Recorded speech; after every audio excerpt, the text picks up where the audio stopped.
Good morning. సామాజిక కార్యకర్త social activist రాజలింగంను నిన్న హత్య చేశారు. కత్తులతో దాడి చేశారు.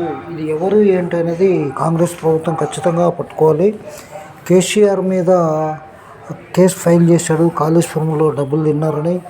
దాని మీద ఎదుర్కొన్నాక కేసును హైకోర్టు పోయి స్టే తెచ్చుకున్న కేసీఆర్ దుర్మార్గాన్ని పాల్గొన్నారా అంటే ఆయనకు తెలియకుండా జరగదేమని ప్రతి వారికి అనుమానం ఉంది. కాబట్టి తీవ్రంగా ఖండిస్తున్నాం. ఎన్జిఓ మిత్రులకు కూడా ఇలాంటి దుశ్శేఖమైన చర్యలను ఏ ప్రభుత్వం చేసినా ఖండించాల్సిందే. అదేవిధంగా మనకు రామన్నపేటలో కూడా అదే మనకు కొంతమందిని బీఆర్ఎస్ కార్యకర్తలు కొట్టడం జరిగింది. ఈ యొక్క అదాని రావద్దని దీన్నంతా తీవ్రంగా ఖండిస్తున్నాం. హత్య రాజకీయాలకు మ్యాన్ హోల్డింగ్ ఖండిస్తూ చెప్తున్నాం.